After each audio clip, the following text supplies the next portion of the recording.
Kisrác koromban álmodoztam ilyesmiről. Egy hajó valahol kint a nyílt tengeren. És most itt vagyok.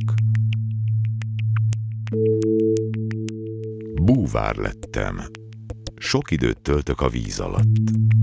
Amikor merülök, általában olyan élőlények nyomában járok, amelyeket mások igyekeznek minél messzebb elkerülni.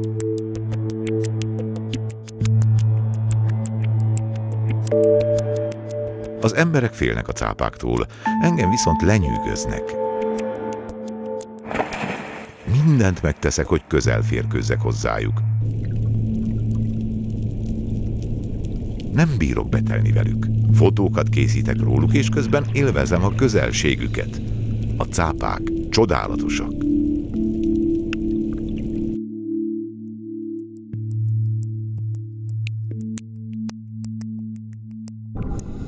A kamera állandó merülőtársam. Bejártuk a Vörös-tengert, a Karib-tengert, Indonéziát és a Csendes-óceánt. Mindenütt csak őket kerestük.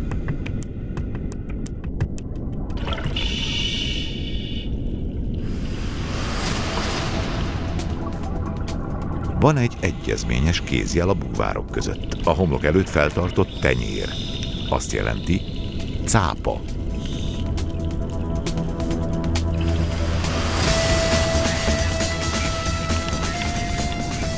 De nem csak csodálom a cápákat.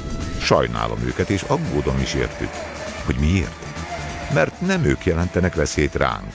Mi emberek vagyunk azok, akik pusztítjuk őket.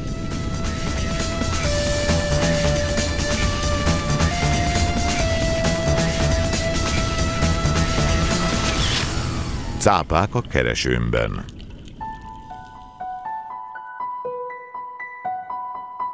Selmeci Dánielnek hívnak. Úgy kezdtem, mint minden búvár. Letettem a vizsgáimat, megvettem a felszerelésemet, és elkezdtem merülni. Aztán összetalálkoztam az első cápával, és minden megváltozott. Évekkel ezelőtt kezdődött minden. Olyan volt az egész, mint valami álom. Egy amerikai álom.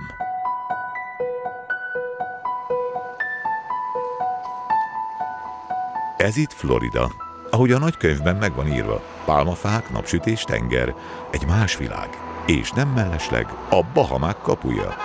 Innen indulnak azok a hajók, amik a trópusi korallzátonyokkal övezett szigetvilág felé viszik a búvárokat.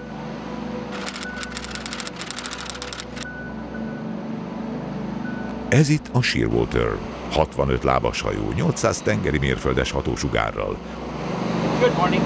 Kapitánya Jim Abernethy. Örökké vidám tengeri medve, aki jobban ismerte a cápákat, mint akkoriban bárki más a fedélzeten, beleértve engem is. Útközben Jim gyors talpaló tanfolyamot tart a cápákról. Elmagyarázza, hogy viselkedjünk közöttük, és mutat néhány elrettentő videót is. Én viszont sokkal elszántabb voltam annál, hogy egy ilyen felvétel elvegye a kedvemet a közelebbi ismerettségtől. Másnap reggel. Jim nem a levegőbe beszélt. Itt tényleg hemzsegnek a cápák. Nincs rajtunk búvárruha, én mégis fotózáshoz készülődöm. Szeretnék néhány különleges kompozíciójú képet készíteni, olyat, amit a fotósok maguk közt csak feles képnek hívnak. Egy félig víz alatti, félig víz feletti képet, amihez egy speciális távkioldóval ellátott szerkezetet építettem.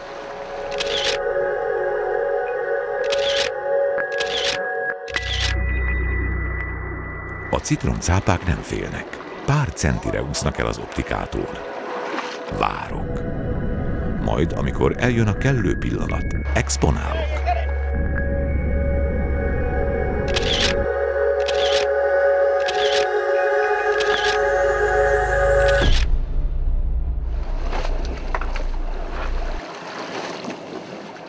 Aki elég időt tölt el Jim hajóján, az előbb-utóbb közelebbi ismerettséget köt a cápákkal, és ami engem illet, én inkább az előbbre szavazok.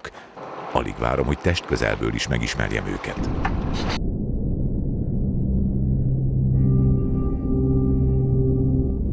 A műanyag ládákban kihelyezett csali megtette a hatását. A hajón körül mindenfelé cápák keringenek. A kapitány megfelelő pozícióban manőverezi a hajót és kiadja a parancsot. Indulás! A citromcápák először tartják a biztos távolságot, aztán egyre közelebb jönnek.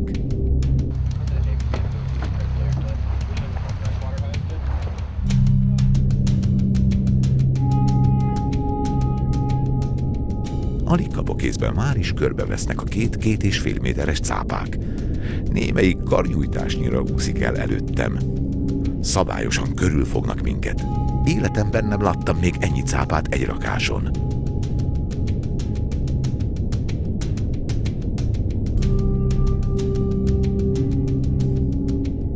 Ellövöm az első kockákat. Citromcápa közvetlen közelről.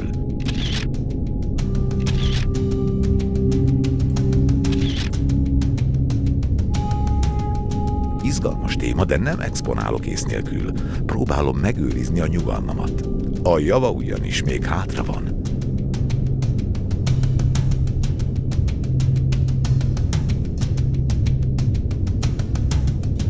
Jim nem azért hozott ide minket, hogy citromcápák közt lubickoljunk. Ami itt jön, az valami egészen más. Tigriscápa.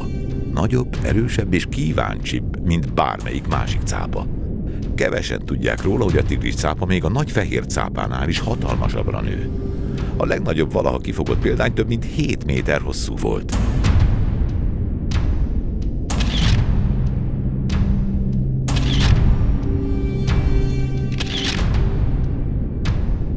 A félelemnek nyoma sincs benne, nem tér ki előled, nem kerül ki, mint a citromcápa.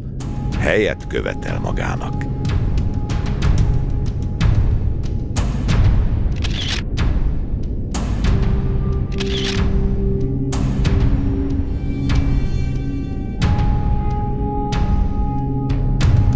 Az első tigris után hamarosan megjelenik a második és a harmadik is. Egyre feszültebb a hangulat. Néhány centire vagyok az egyik legveszedelmesebb cápától, és nincs közöttünk más, csak a fényképezőgép.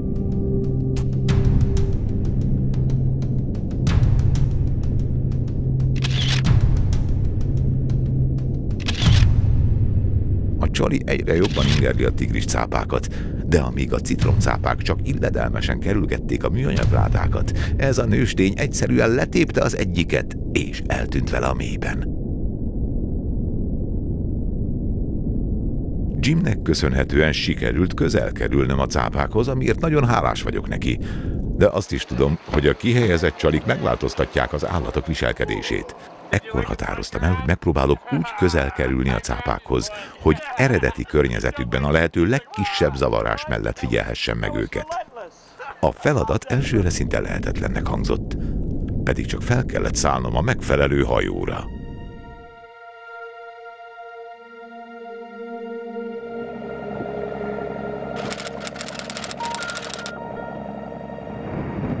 Ez itt az Androméda. Egy különleges gonddal megépített búvárhajó valahol félúton egy luxus szálloda és egy tengerjáró között. Sokkal nagyobb, mint a Shearwater, és sokkal több búvár fér is el rajta. De a vendégek még alszanak.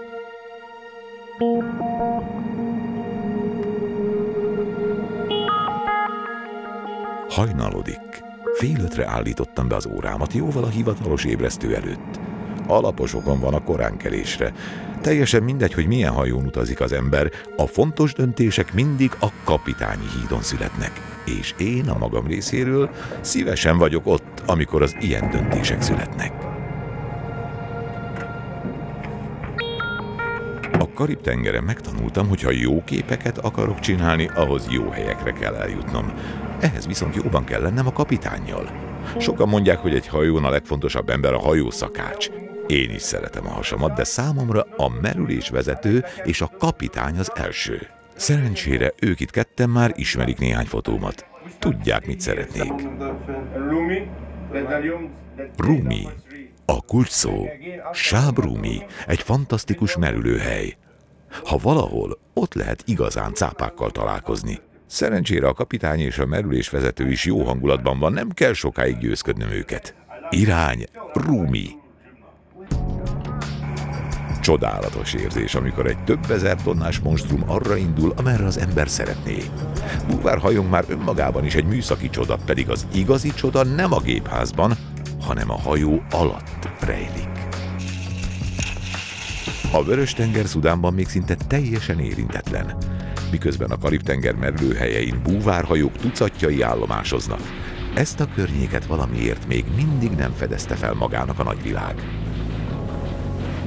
Egyedül vagyunk ezeken a vizeken. Közel-távol egyetlen másik hajó sincs.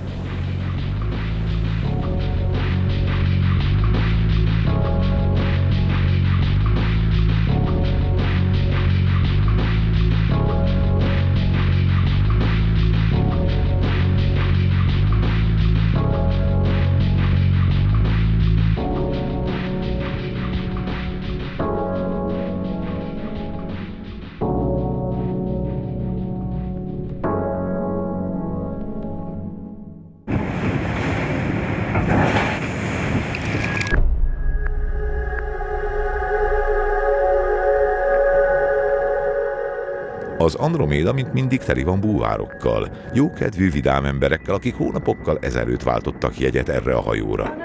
Most végre átadhatják magukat a természet csodáinak, és a merülések közti szünetekben kiélvezhetik a hajószakács konyhaművészetét. A búvár, jöjjön a világ bármelyik sarkából, ugyanazt a nyelvet beszéli. Jókat eszünk, beszélgetünk, de ha itt a merülési idő, a magam részéről igyekszem külön utakat járni. Nem véletlenül.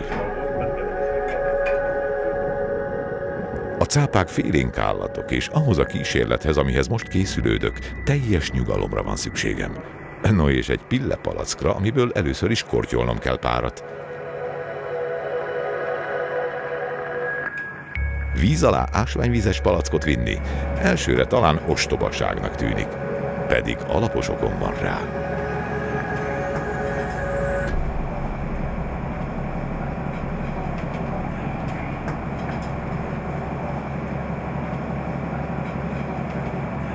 A kapitány tud a terveimről, ezért külön csónakot bocsátott a rendelkezésemre.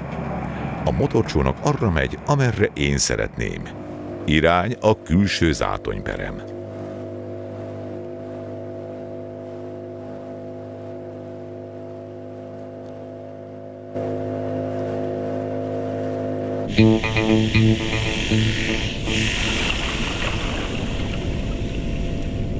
A vezetőm pontosan tudja, hol a legjobb hely. Az átony nyílt tenger felőli oldalához tartunk. Az idő kifogástalan. A nap erősen tűz. A napsugarak meredeken esnek a vízbe, átvilágítva a mélységet.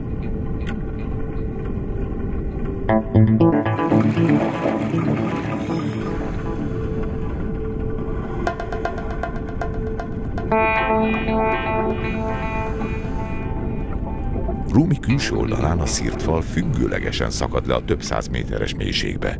A víz kristálytiszta. Első dolgom az, hogy egy kiszögellést találjak a szirtfalon, amin kényelmesen helyet foglalhatok.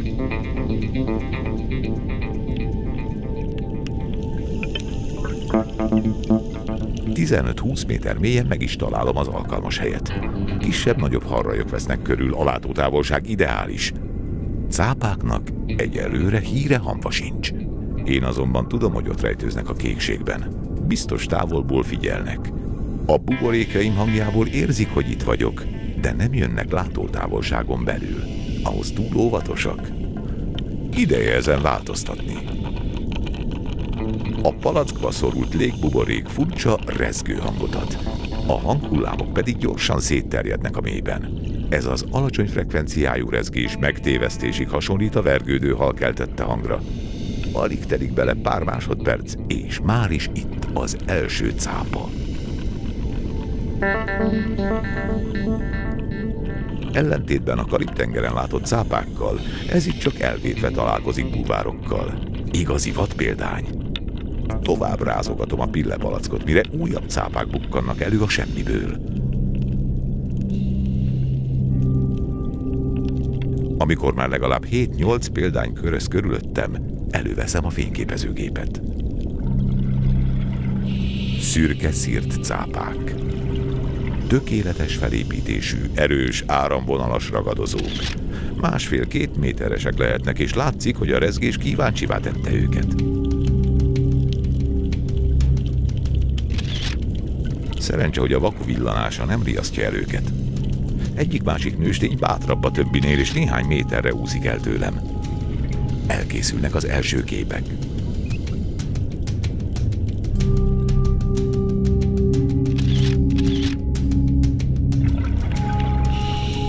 A szívem a torkomban dobog. A hosszú várakozás és a gondos előkészületek meghozták a várt eredményt. Bármerre nézek, mindenfelé cápák. A szürke szírt cápának csak a háta szürke, hasa hófehér, mellúszóinak és farkúszójának végén jellegzetes fekete foltok látható.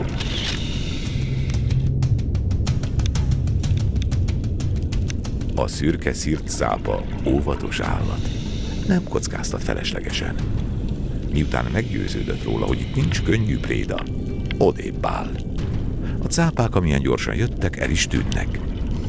Megint egyedül maradtam. Még bőven van levegőm, úgyhogy miután a szírt cápák eltűntek, kicsit mélyebbre merészkedem a szírtfal mentén.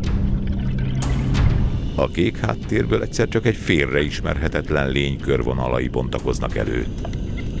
Egy pörölycápa. Magam mögött hagyom a szírtfalat és kiúszom a nyílt vízbe. Nem hiába.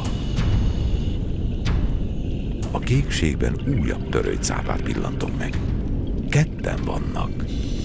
Megpróbálok odaúszni hozzájuk, de sajnos nem engednek közel magukhoz.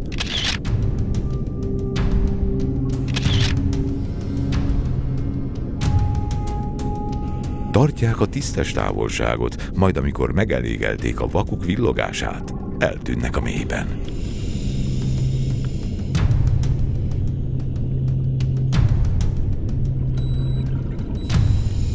A búvár kompjúter jelez.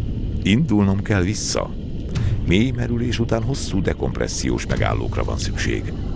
Az egyik ilyen pihenő közben egy csillogó fémtárgyat pillantok meg a korallágak között. Egy horog.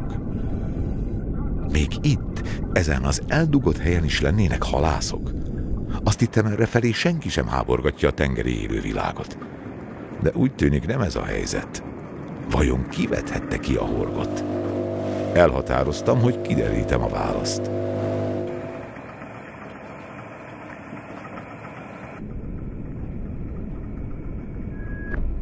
Szerencsére hajunk ezután még napokon keresztül horgonyzott a sábrúmi zátonynál. Folyamatosan szemmel tartottam a tengert, míg nem egy nap végre feltűntek a halászok, akikre vártam. Apró rozoga lélekvesztőkkel érkeztek. Már azon is meglepődtem, hogy mernek ilyen csónakokon kimerészkedni a nyílt tengerre. Habár mozgást nem nagyon láttam rajtuk, elfogott a kíváncsiság.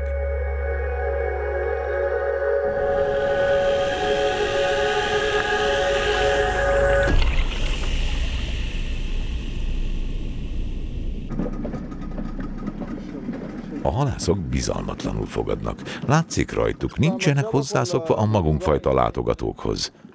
Hála kapitányom tolmácsolásának hamar megered a nyelvük, és készségesen megmutatják az aznapi fogást is.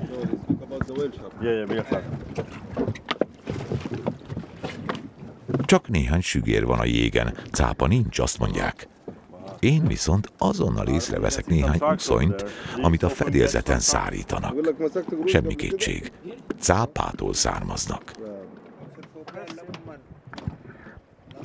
A szárított cápauszony jól eláll, és sokkal többet adnak érte, mint a nyers halért. Még udvariasan elcsevegünk erről-arról, de az én eszem már máshol jár. Ezek szerint még ezeken a távoli vizeken is horgásznak cápákra.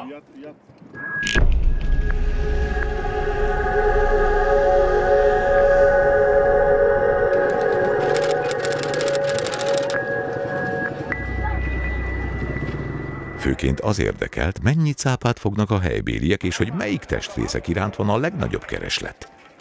A port-szudáni halpiacon első ránézésre nincs cápa, de kis rábeszélésre előkerül a pult alól az, amit keresek. Van itt kis cápa, nagyobb cápa, belezett és pucolt cápa, de lehet kapni külön szárított uszonyt is. Igaz, ennek már sokkal borsosabb volt az ára. Egyszer csak kapok egy fülest. Ha igazán érdekelnek a cápák, máshol kell keresgélnem. Gondolkodás nélkül beülök egy helyi taxiba.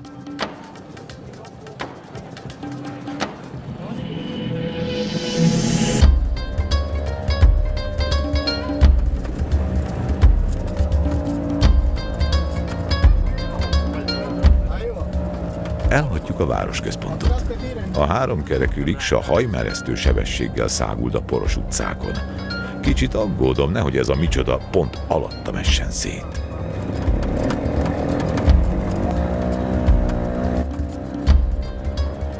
Egyre elhagyatottabb részeken járunk.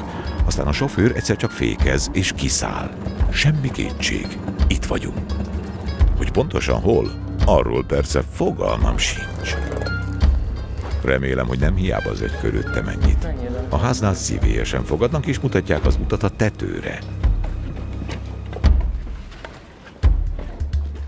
Több tucat kiszárított cápa állkapocs és több zsáknyi cápauszony. Van köztük szírt cápa és tigris cápa is. Igyekszem mindezt dokumentálni. Szeretném tudni, honnan származnak az állatok és mi lesz a testrészeikkel, de nem sok információt kapok. Egy valami biztos. A cápák a Vörös-tengeren veszélyben vannak.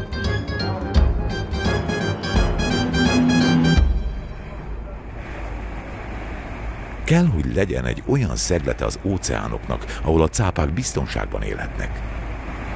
Az egyik ilyen hely felé tartok éppen. A hídon minden nyugodt. A kormányos a telefonján játszik, én a GPS-t nyomkodom. A kijelzőn az áll, hogy 120 kilométerre vagyunk nyugatra a kosztarikai partoktól, vagyis, ha ez a kütyű nem téved, már pedig nem szokott, akkor ez itt a Csendes-óceán.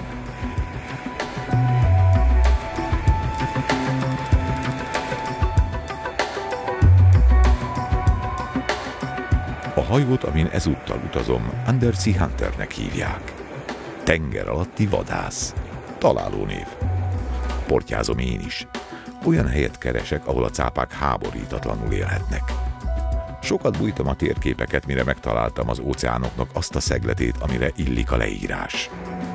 Úti célom nem más, mint az amerikai partoktól 550 kilométerre fekvő Cocos-sziget.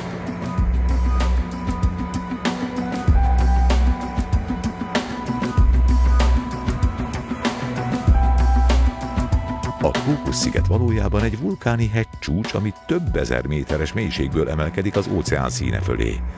Élővilága különleges.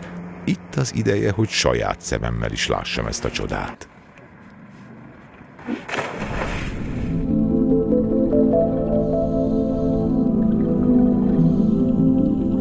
Úgy képzelem, ilyen lehetett az óceán, amikor az első ember bepillantott a víztükör alá.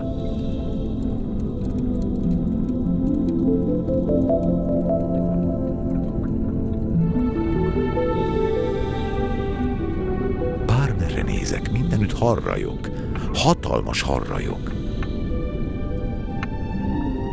Némelyikük akkora, hogy egészen eltörpül mellette az ember. Különös érzés, amikor az embert teljesen magába fogadja a tenger.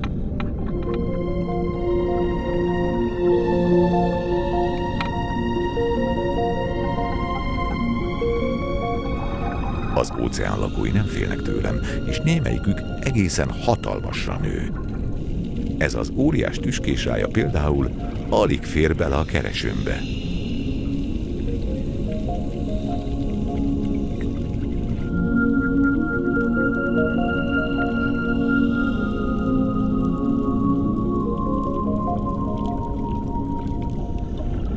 De a cápákra sem kell sokáig várni.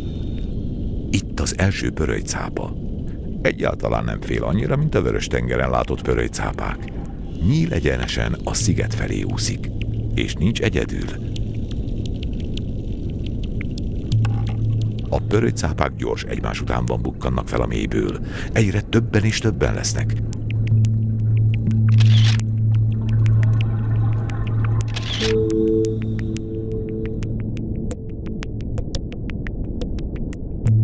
Caucasus-szigetet a cápák szigetének is nevezik.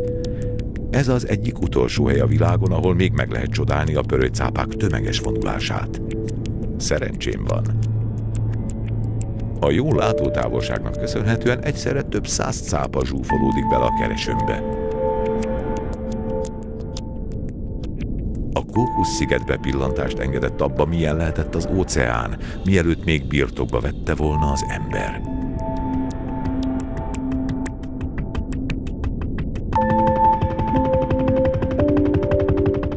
De a Caucasus-sziget még tartogatott nekem egy nagy meglepetést.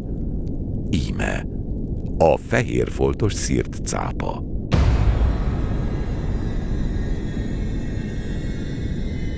Egyike annak a kevés cápafajnak, amely képes hosszú időn át mozdulatlanul heverni az aljzaton. Egész állónap fekszenek így, mozdulatlanul. Aztán napnyugta közelettével történik valami. A fehérfoltos szirtcápák, mint egy varázsütésre, mozgásba lendülnek.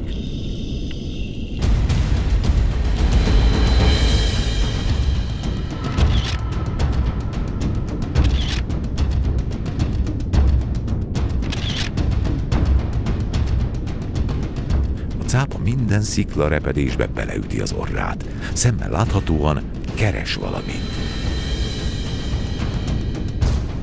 Mire besötétedik, a fehérfoltos szirtcápák rajokba verődnek, és megkezdődik a portja.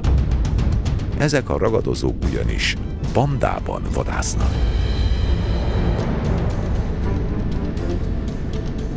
A rajnak szinte hipnotikus hatása van. Én sem tudom kivonni magam alóla. A tömeg úgy húz magával, mint a mágnes.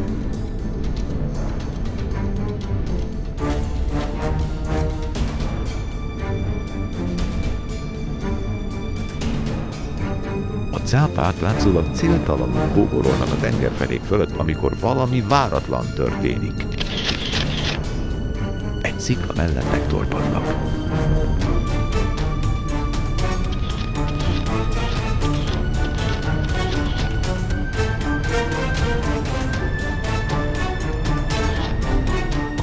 Példányak befurakodnak a repedésekbe és kiugrasztják az ott éjszakázó halakat. A nagyobb cápák testükkel áthatolhatatlan falat képeznek a szikla körül. Nincs az a hal, ami képes lenne átjutni ezen az élő örvényen.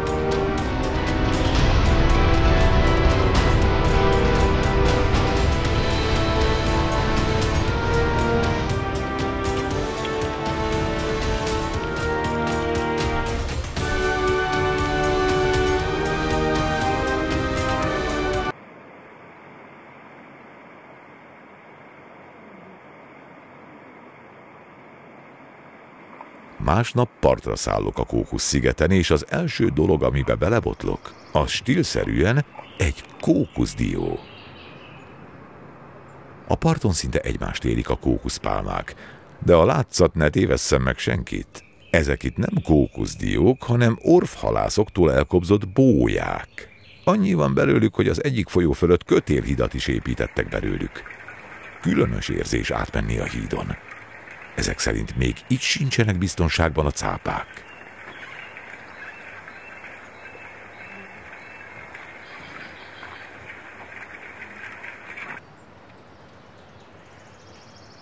A természetvédelmi őrszolgálat egyik tagja készségesen válaszol a kérdéseimre.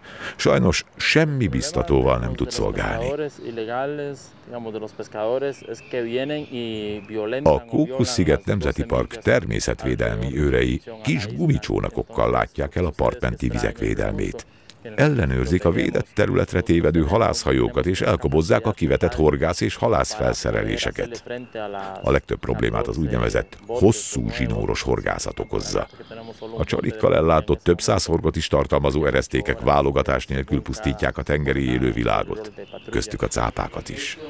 Ezek a nagy zsákok itt mind elkobzott horgász- és halászfelszereléseket tartalmaznak. Nem évek alatt halmoztak fel ennyit. Mindössze 4 hónap kellett hozzá, hogy ekkora mennyiség gyűjjön össze. Ezek a természetvédelmi őrök nagyon fontos munkát végeznek. Nélkülük a Caucasus-sziget szabad préda lenne az orvhalászok számára.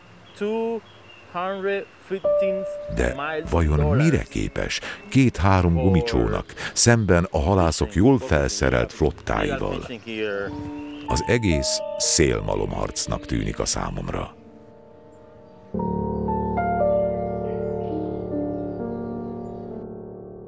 Köztudott, hogy a kosztarikai halászok nem saját fogyasztásra fogják a cápákat. A helyiek nem esznek cápauszonylevest. Elhatároztam, hogy folytatom az utamat, és elmegyek oda, ahová ezek a szállítmányok irányulnak. Következő úti célom nem más, mint Ázsia.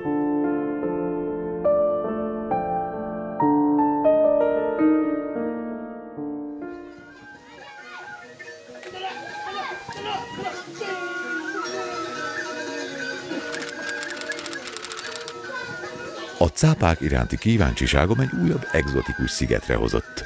Igaz, Bali szinte semmiben sem hasonlítható a Kókusz-szigethez. Nem csoda, mert míg a Kókusz-sziget gyakorlatilag lakatlan, itt közel 4 millió ember él. Minden talpalatnyi helyen rist termelnek. Sok az éhes száj, kell az élelem. Engem az érdekel, hogy ennek az élelemnek mekkora része származik a tengerből, azon belül is a cápákból. A partvidéken élő emberek főként halászatból élnek. A fogást elnézve ezek a halászok nem jelentenek veszélyt a nagy ragadozókra nézve. A makrélák jól lakatják a családot, de kifogásukkal a halászok nem veszélyeztetik a tengerek biológiai egyensúlyát. A halpiacon sem látni cápákat. Apró halak, füstölt makrélák mindenfelé, de cápa egy sem. Furcsálom a dolgot, hiszen Indonézia a cápauszony egyik fő felvevő és elosztó országa. Úgy tűnik, rossz helyen járok. Folytatom a keresést. A szigetlakók életében fontos szerepet tölt be a tánc, a zene és a művészetek. Színek, formák, zajok kavalkádja fogadja az ideérkezőt, akik közül sokan nem a színes forgatag, hanem a tenger miatt érkeztek. Bali nem csak a búvárok körében népszerű, ez a sziget ugyanis a hullámlovasok Mekkája.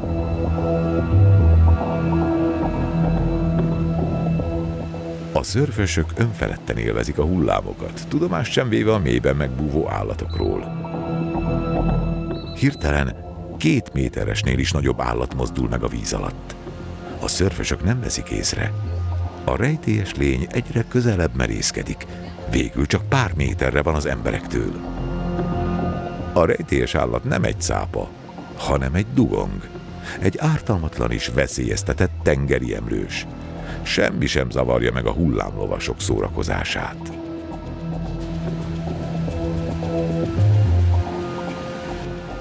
A keresést a víz felszíne alatt folytatom, de Balin valahogy minden eltér a megszokottól. Errefelé így fest egy búvárhajó, így pedig a hozzátartozó motor.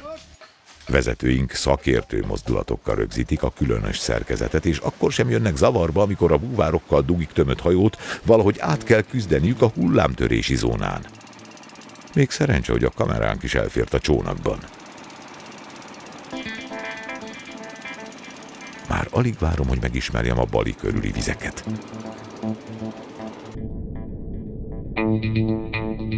Az első benyomás csodálatos. Az erős áramlatoknak köszönhetően a tenger errefelé tápanyagokban és élővilágban egyaránt gazdag.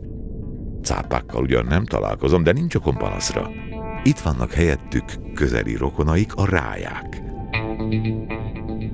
Közülük is a legnagyobb faj képviselői, az ördögráják, vagy más néven manták.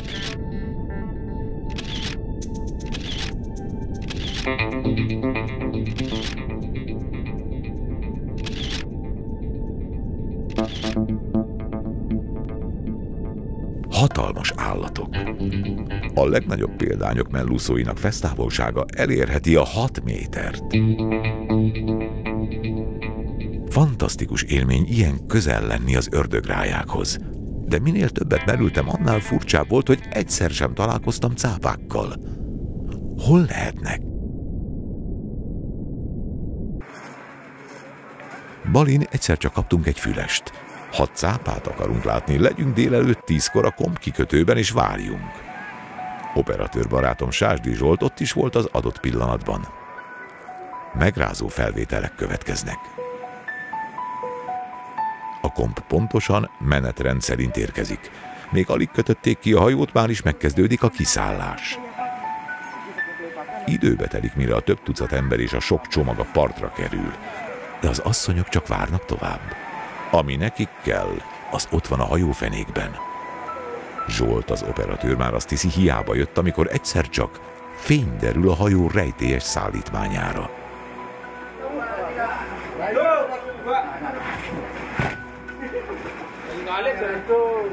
A füles igaz volt. A raktérben több tucat kivelezett, farkuszonyától megfosztott rókacápa és makócápa hever. A komp személyzete gyakorlott mozdulatokkal lát neki a kipakolásnak. Nem először csinálnak ilyesmit.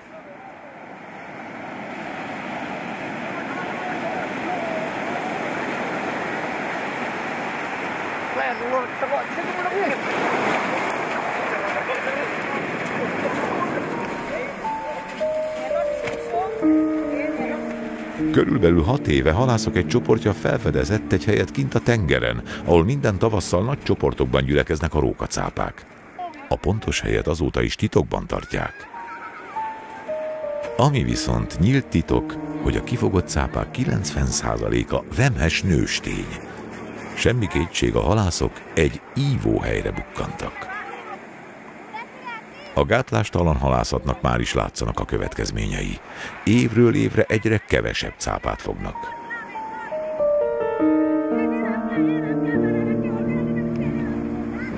Az asszonyok boldogan viszik haza a friss húst. Egy kifejlett rókacápa több hétre ellátja élelemmel az egész családot.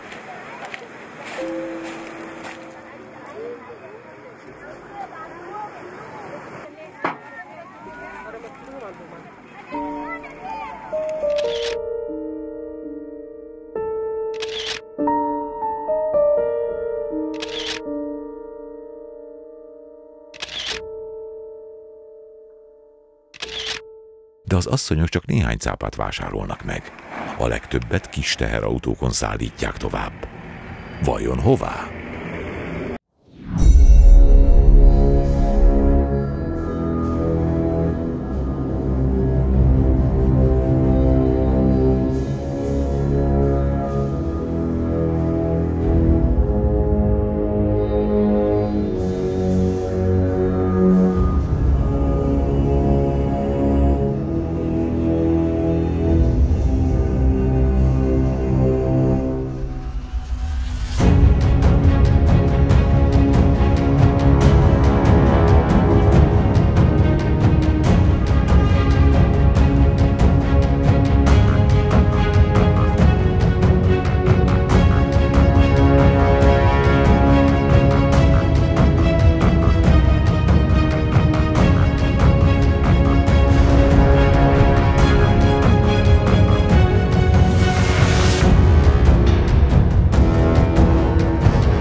A cápák utáni kutatásom a dél-kelet-ázsiai szigetvilágban folytatódik. Úti célom ezúttal Új-Guinea indonéz fennhatóság alatt álló része, vagyis Irian Jaya.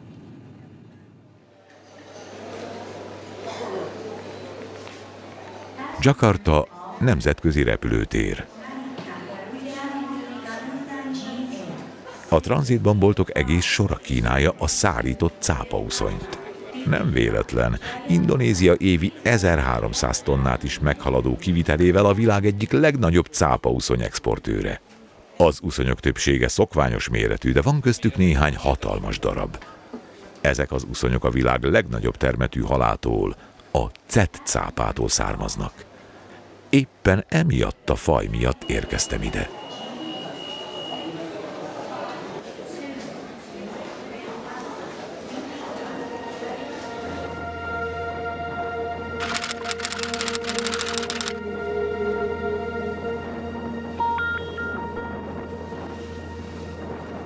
Az Ondina fedélzetén hajózom. Ez itt a Raja Ampat Nemzeti Park, méretét tekintve körülbelül akkora, mint fél Magyarország. A vitorláshajó gyönyörű, a legénység barátságos, a tenger nyugodt és meleg. De az idill csupán látszat.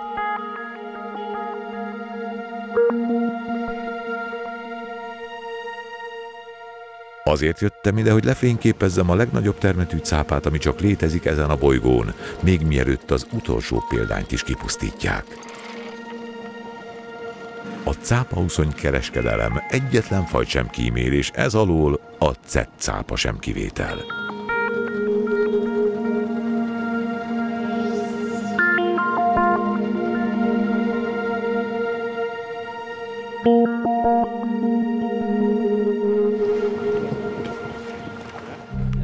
Ezen a kis hajón kimondottan a cápafogásra szakosodtak.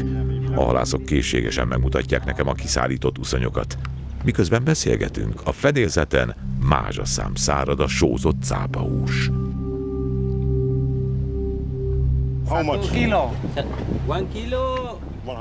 A szállított cápauszony kilójáért akár $100 is adnak. Az éttermekben és boltokban pedig körülbelül 10-szeres haszonnal adnak túl a portékán. A cápauszony kereskedelem több milliárd dolláros üzletág és szemmel láthatóan virágzik. Vajon mennyi esélye van így a cettcápáknak?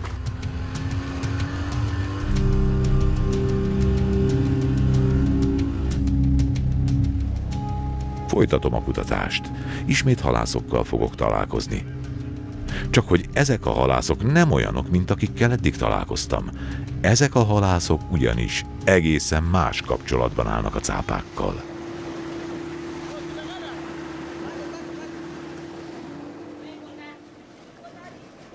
Ez itt a hajójuk. Pontosabban hajó és szálláshely egyben. A halászok éjjel-nappal kint vannak a vízen. Itt élnek.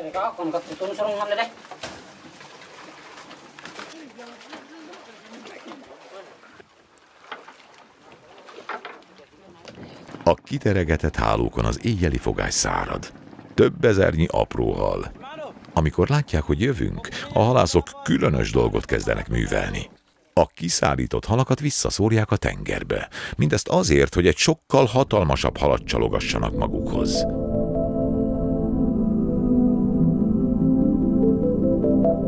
A cettcápa, vagy más néven érdescápa a legnagyobb hal, ami csak él az óceánokban. A kifejlett példányok hosszúsága elérheti a 12 métert is.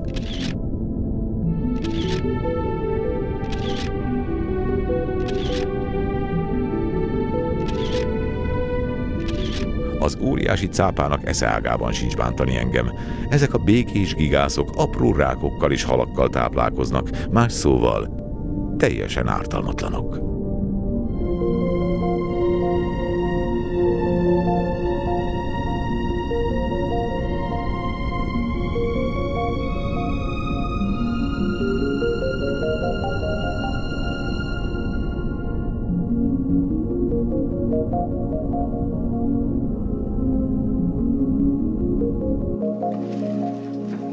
A halászok nyugodtan kifoghatnák a cettcápákat, de nem teszik.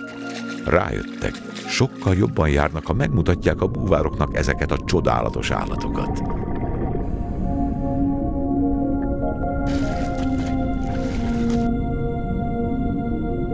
Rövid időn belül két másik cápa is felbukkan a mélységből.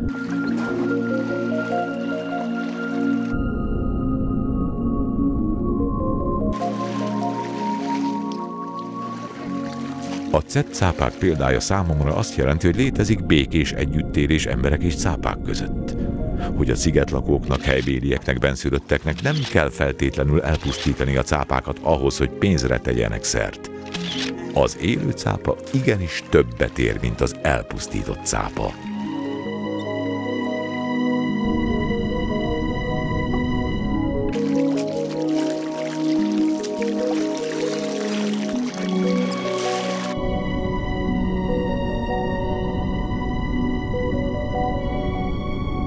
Néhány centiméterre tőlem nyerik el a halakat.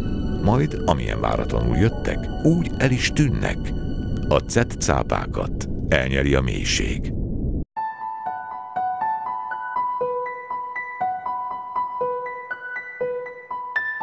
Sokat köszönhetek a cápáknak. Nem csak a kalandokat és az élményeket, hanem azokat a díjakat is, amiket nemzetközi fotós versenyeken cápás felvételeimmel nyertem el.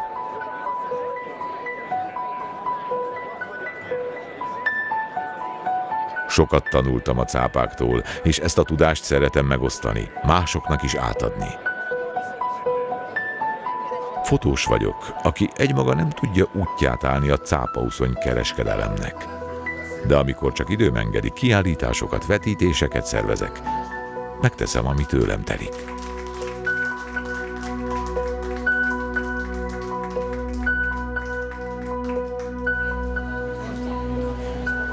Az ilyen kiállításokon a látogatók gyakran feltesznek egy kérdést. Arra kíváncsiak, nem félek-e a cápáktól? Hogy nem veszélyesek-e a cápák ránk, emberekre nézve? Ilyenkor mindig egy hajó jut az eszembe.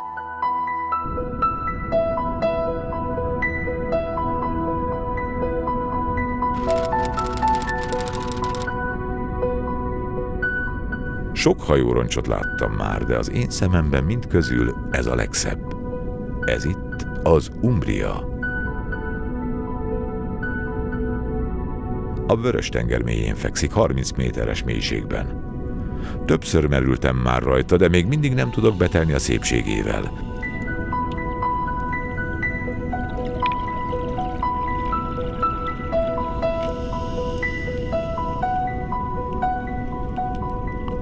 Pedig ez csak a felszínes külső.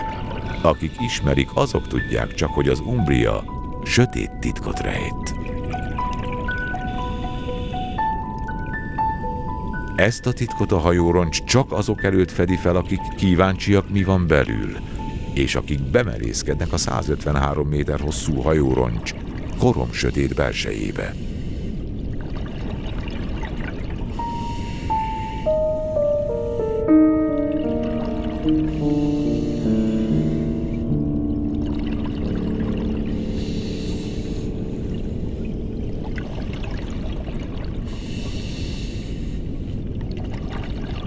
Ezek itt bombák. 5500 tonnányi robbanóanyag. 360 000 fel nem robbant bomba fölött úszom. Az Umbria a II. Világháborúban hadianyagot szállított, amikor útban Eritrea felé elsüllyedt. Most olyan, akár egy időzített bomba.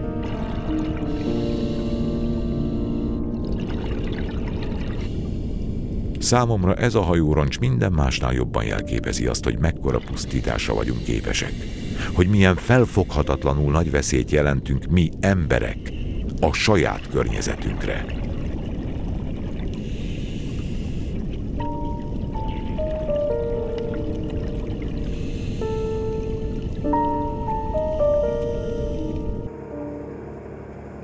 Ez itt a Sanganeb-zátony, az Umbria roncsától néhány kilométerre. Legendás hely. Hans Hassa híres búvár az 50-es években még fehér cápát is látott itt. A világ azóta végérvényesen megváltozott. Évente közel 100 millió cápát pusztítunk el. Ha így megy tovább, ezek a csodás lények kipusztulnak.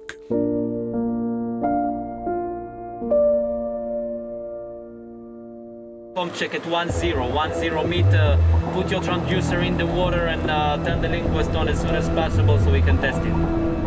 Az időben visszautazni nem tudok, de a felszínnek búcsút inteni igen. Merülni indulok, de most nem egy hajó fedélzetéről. Ez itt a Deep Sea tengeralattjáró. Eddigi merüléseim során legfeljebb 50-60 méteres mélységig merészkedtem. Itt az alkalom, hogy búcsút intsek ezeknek a vizeknek. A Deep Sea tengeralattjáró akár 500 méter mélyre is képes lemerülni. Az üveggömbben 3 embernek van hely. A Deep Sea hamar elhagyja a napfény által átjárt vizeket, és alámerül az örökké sötét mélységekbe.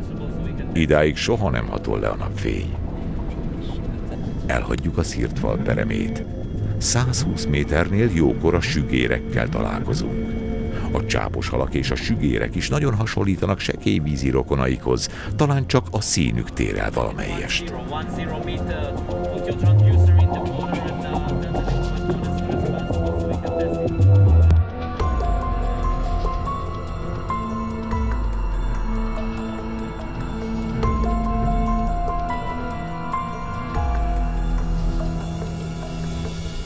190 méternél egy mélytengeri medúza úszik át a reflektorok fénycsóváján. 200 méteres mélységben pedig óriási tengeri pókok bukkannak elő.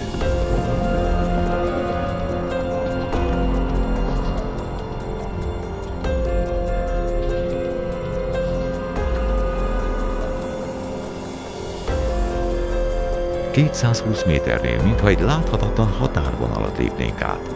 A tenger alatt járó reflektorai különös lényeket világítanak meg. Egy részüket leírta a tudomány, a többség viszont még mindig ismeretlen az emberiség számára. Mintha egy másik bolygón járnánk.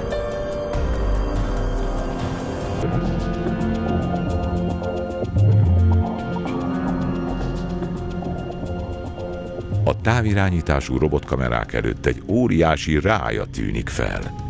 Az óriás hamartolva tűnik, és átveszi helyét a sötétség. A Deep Sea 300 méteres mélységben jár, amikor a koromsötét háttérből egy fehér alak rajzolódik ki. Alig hiszek a szememnek. Semmi kétség. Egy mélytengeri cápa. A lomharagadozó hossza meghaladja a 2 métert. Fényszóróink teljesen elvakítják az állatot. A Deep Sea finoman egyre közelebb manőverez, hogy végül alig pár centiméterről csodálhassam meg a cápát.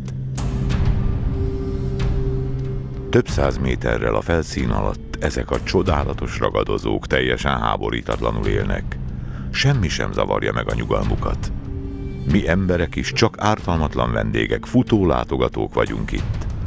Talán az óceánok mélyén még van remény a cápák és emberek békés együttélésére. Végre sikerült. Megtaláltam a cápák utolsó menedékét.